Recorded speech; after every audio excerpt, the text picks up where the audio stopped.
Being replaced worldwide with 254 strokes, and we're starting to see them here. We've seen them for a few years with the IMD bike, the number 83 of Reagan Phibbs, and that's the fluorescent one. I think he's in second here. That looks to me like Zane Gate. Light changes. Here comes Chris Kane. Oh no, that is the BSP Bike Sports Promotion. Blaze Heaven or Haven? Heaven, I think. Heaven, it's spelled Heaven. Yeah. NZSBK 2018. Somebody has alluded to Gotta be stoked, eh? Haven. Yeah, absolutely. Season's just been absolutely perfect. Everything's gone to plan. Sold up now means I can relax tomorrow, go out and have some fun, don't have to worry about anything. So yeah, bloody stoked. Couple of beers tonight, you reckon? Oh yeah, absolutely. It's part of being a pro twin rider.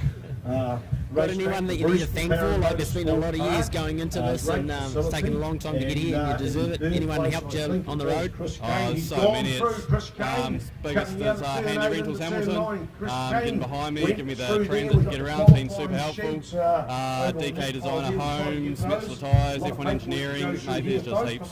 We'll go through that at Price, giving over a few beers. Congratulations, look forward to tomorrow. Cheers, thank you, mate.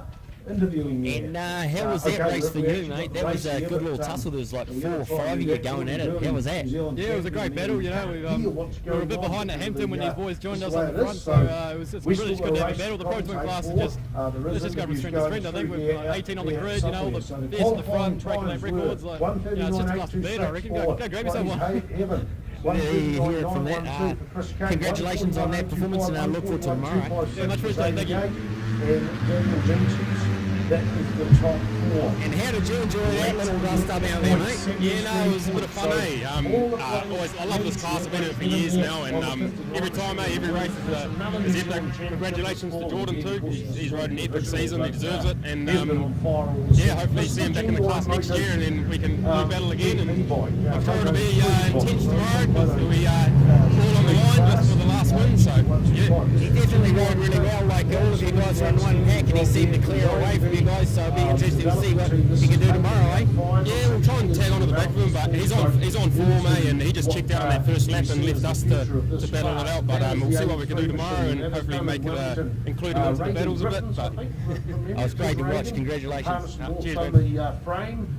Great bucket racer and great engineer. He did the frame, and a lot of people around, including TSS Red Baron, working on the KTM motor. But Steve Bagshaw, Dr. Steve Bagshaw, mate, he has put so much time and money into this over the years. Mate, he's shelled out more money than Jacinda Ardern's Tooth Fairy would have. You know, imagine paying for those things, you know. And yeah, mate, he's just done so much over the years and been so passionate. Been beaten up in terms of results and reliability sometimes, but it's all come together this year. And I knew the moment it happened was the pole position last year and a very close second at Hampton Downs in the Game, mate. 2018 NZSBK 250 production champion. Feel pretty special? Yeah, no, it's really awesome. I was waiting for this time to come for a long time, and I've tried it in the past years, but there always seems to be really fast guys on the race. So still this year there was, but it's turned out my way. Yeah. And a long season of the 4 rounds. How'd you go last weekend? Last weekend was a good weekend. I won the round on the 250. So yeah, not much else to say. I've won all the rounds on the 250 apart from this one at the moment. So I've got the championship. So a couple of beers tonight maybe, and then wrap into it tomorrow and try and break that record. Yeah, definitely. I'll definitely have some drinks tonight, and not too many because it's still the Pro Twin Championship. Yeah, we'll see how it goes. Congratulations, mate. And I said, why? He says, oh, just track conditions. You know, other classes might get them, but it might affect your 125 Grand Prix. And it'll be interesting to see what the apex speeds are. I reckon these are the fastest boys, simply because they're lighter, faster than the superbikes in the apexes. We need the data logging for that sort of stuff, which we don't have with us today. So looking out there, the lead bikes are going through turn 10. Off up into the distance. We go across to the Ctas, even that's struggling with the shadowing coming over. We're starting to get the sun on the side of the bike, so hard to pick up, but the Ctas footage there. Well, look at Chris Kane there, only about 10 minutes. Massive battle there for third place there though, John. Yeah, it looks like that battle for third place will be between Dan Jenkins, Regan Phibbs and Zane Gate. So Regan will probably have the horsepower coming down the back straight, but the little 125 so nippy through the infield. Corner speed, as Spider's just said, these guys keep incredible corner speed. But coming onto the front straight now, we've got Blaze Heaven, followed closely by Chris Kane. So this is going to be an interesting race to see whether the 4-stroke 250 is quicker around Taupo Motorsports Park than the 125 2-stroke. Yeah, great. And I'll tell you what, mate, I'm a 4-stroke fan. I guess that's back from the days in the Marlborough Series in the 70s where Graham Crosby just thrilled the crowd with that big go at Moriwaki Kawasaki. The 2-strokes were deafening in those days. The RGs, they sounded good, and the TZs and that, but they were, they had stingers on there, and they were so stinkingly noisy. But it's also, I do appreciate a good 125 or any 2-stroke out there. But right now, it looks like the 4-strokes are coming to the fore. But the 125 field, mate, people have said these are dinosaurs as bike. We're proved wrong here, mate.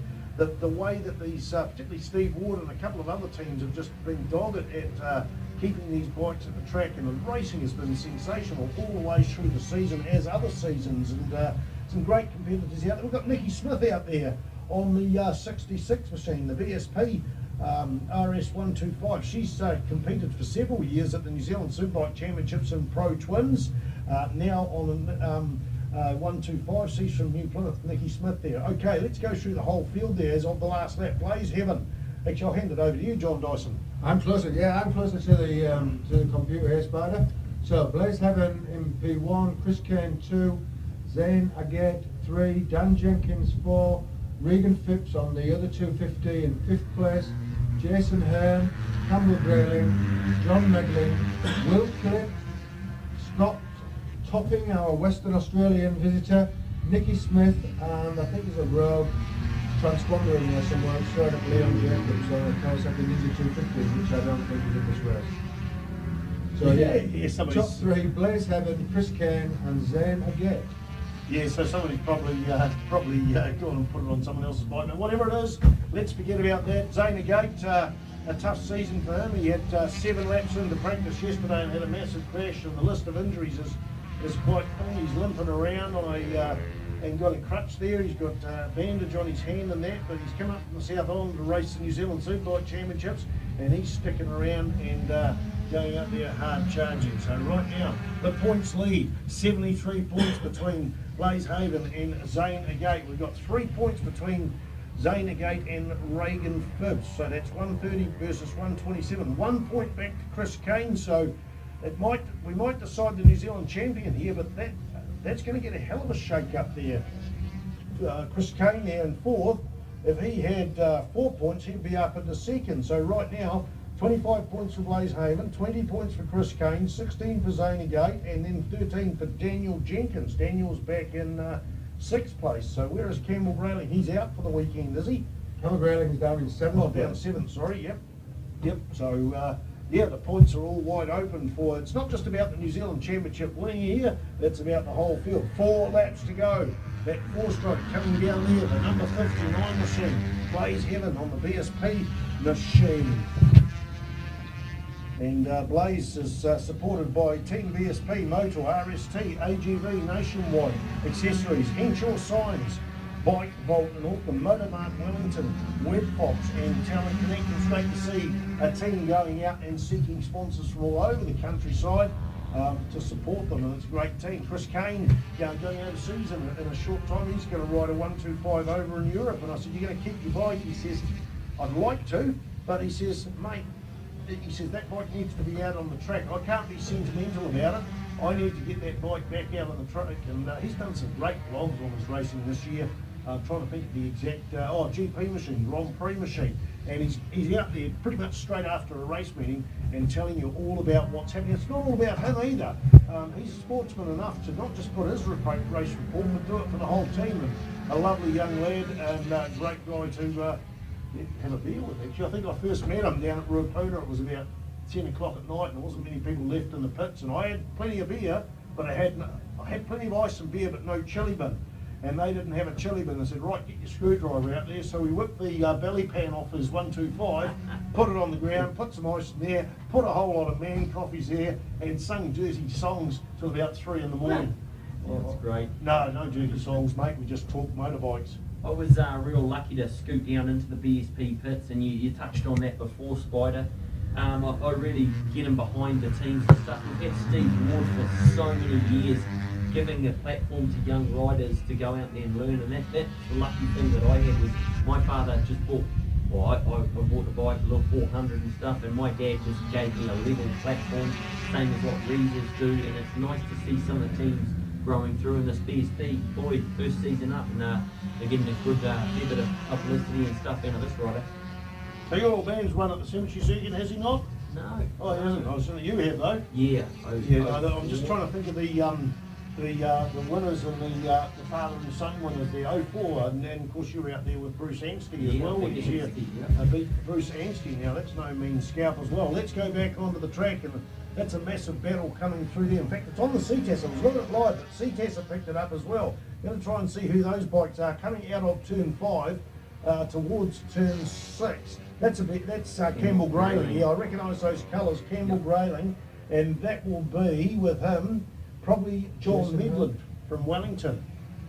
Another team there, nice to see. Nigel Lamborn's team there, Spire Racing, helping out young people as well to get into motorcycling.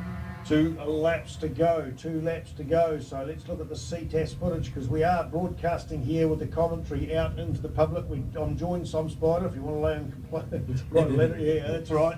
And we are joined by Jared Love and John Dyson. Of course, tomorrow we'll have the Alpha Man here, Neil Ritchie. He's down at another event, not motorcycling related, down in the Manawatu. He's a man who commits himself to things, and he promised this people a long time ago that that's what he wanted to be at. Of course, the thing that will tear him apart is the national motocross racing over in the Hawke's Bay, which his background is motocrossing. He's more enthusiastic about motocross than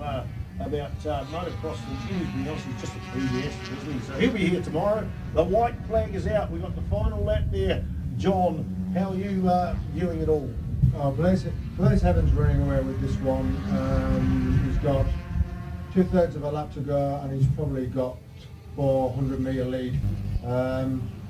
Chris Kane, second place on the 125. Zanagate in 3rd on the 125, and Dan Jenkins in 4th. But Blaze is putting together a pretty spectacular season. I think he's had either top of the podium and 1 DNF down at Timaru, from what I can tell from the sheets here. Yeah,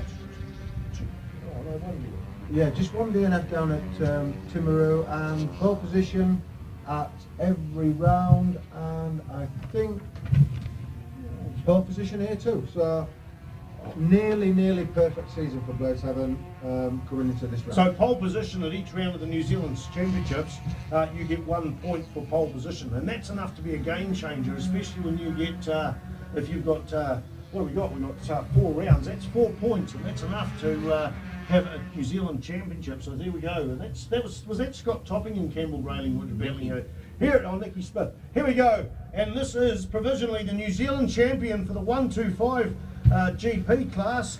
Blaze Heaven takes the race win and also takes the New Zealand Championship. He leads by 73 points. There is only 50 points available tomorrow, but Chris Kane, I was thinking of Nick Kane. Chris Kane through there in 2nd place, and in 3rd place it is number 93, Zane Agate. 3rd place, number 93. Fastest lap there, we've got the fastest lap, best time. 1:38.657 lap record, 1:38.188. So that's half a second. So maybe if the sun comes out tomorrow and the track heats up a bit, we could get more lap records. I think about just the nerves. I was talking to him this morning, Blaze, and he knew that he needed to win the championship. He wants to try and get a ride overseas, and he's been doing a little bit of international stuff, and he's trying to get some opportunities overseas. So he said he just had to nail the first one off, and then see what happens for the weekend after. We had lap records in every class at Pemberton Downs, wasn't that outstanding? Yes. New track. Yeah. Never run on the international track, so it's like the Gipsy Cup boys come out. They've raced at Taupo here, but not on the full track. So whatever lap record is set in this first race today in the Gipsy Cup,